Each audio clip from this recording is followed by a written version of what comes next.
je m'appelle Boyan. C'est mon prénom et c'est mon nom d'artiste. Et mon nom c'est Nikolic. Donc, je suis d'origine ex-yougoslave. Maintenant, vu les questions que j'en pose, je suis serbe d'origine.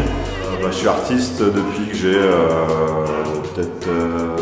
je me suis senti artiste en tout cas, j'avais 16-17 ans je pense, quelque chose comme ça, je suis sorti dans la rue.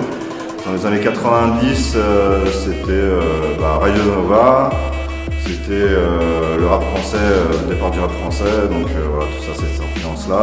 Moi j'étais un petit tagueur à la con, on faisait du vandal avec des potes, et puis voilà, puis un jour je me suis fait serrer par les flics, on avait une amende à payer, on était mineurs, et mes parents ouvriers n'avaient pas trop de sous. Bon, finalement, j'ai pas payé cette amende et ça m'a fait un peu tilter. J'étais un peu responsable de ça et j'ai pas trop aimé. Donc, je me suis mis sous support. Voilà, c'est passé comme ça.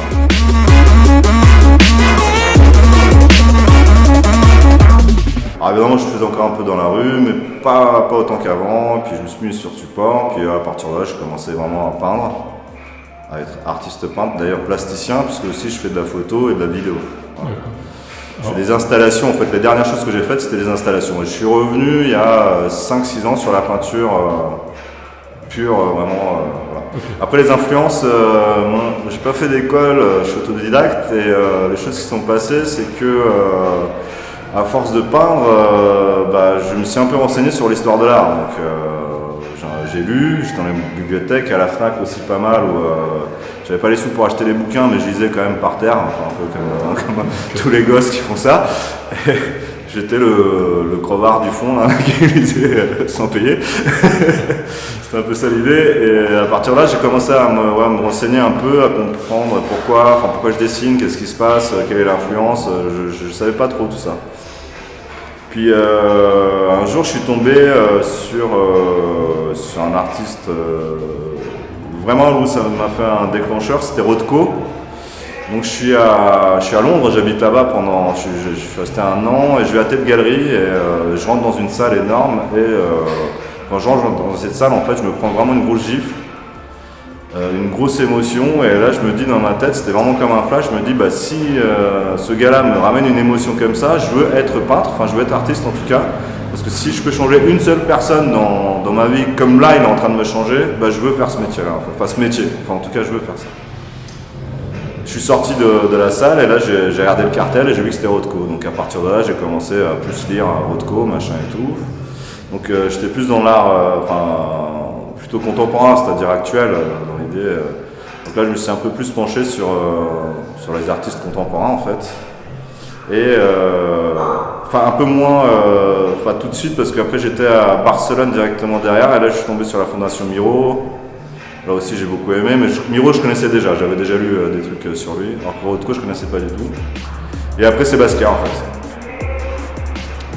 Là c'est Basquiat m'a validé le fait de peindre de cette manière-là.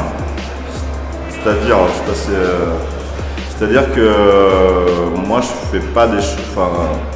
On appelle ça. Il y a des gens qui appellent ça l'art brut. Moi je sais pas dans quoi me mettre en fait finalement, parce que c'est plutôt les étiquettes que les gens vous balancent. Mais moi ça m'a validé de pouvoir peindre parce que Basquiat avec son arrachement, ses couleurs, c'est très brut. On sent une énergie énorme.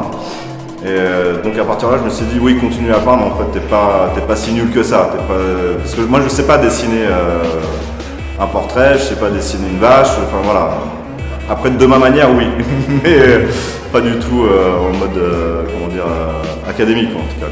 Parce que j'ai jamais appris finalement. C'est pas quelque chose qui m'a attiré. Parce que j'aurais pu apprendre. Là, j'ai 46 ans, j'ai commencé à 15, 16, 17, comme j'ai dit tout à l'heure, ça fait déjà 30 ans, donc j'aurais pu progresser dans ce sens-là. Mais c'est pas quelque chose qui m'a attiré en fait au niveau artistique.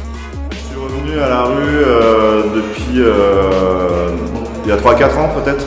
Je suis revenu vraiment à faire quelques friches, à inviter avec des potes, à faire des choses. Et puis après j'ai fait aussi deux gros événements qui sont passés à Paris, qui sont du street art. Donc c'était la Réserve et le Lab 14.